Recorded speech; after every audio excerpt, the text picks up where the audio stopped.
Hi, I am so glad you could join me for this short Explore Easter session. Thursday. Today the Passover meal was going to be celebrated, the whole point of why everybody had returned to Jerusalem. So Jesus gathered his disciples to share the meal with them, and you know what? They still just didn't get it.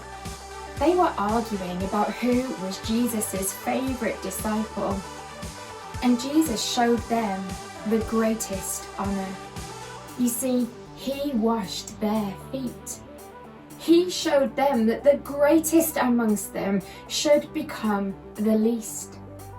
He shared with them the broken bread and he poured out the wine.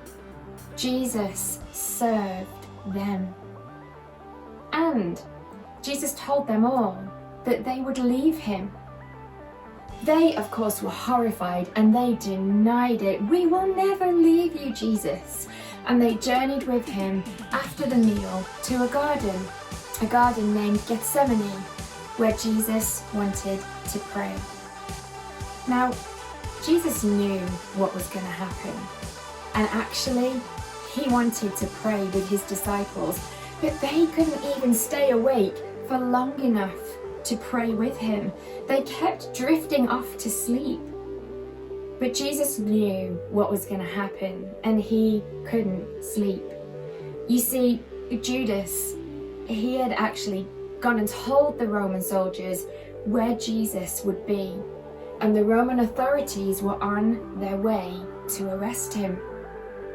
They turned up in the garden and Judas kissed Jesus on the cheek to indicate to the soldiers, "That's him, the one I kiss, that's Jesus." So they took hold of him and they arrested him. And in the tussle of trying to arrest him, one of Jesus' followers whipped out a sword and somehow a Roman soldier's ear was cut clean off the side of his head. But Jesus reached out and restored him. Jesus pleaded for the violence to stop. And then he was taken away to the high priest's home for questioning. Jesus' disciples were left in the garden and they were all frightened. What was going to happen to them? Would they be arrested too? So they fled.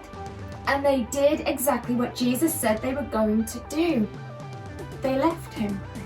And he was alone.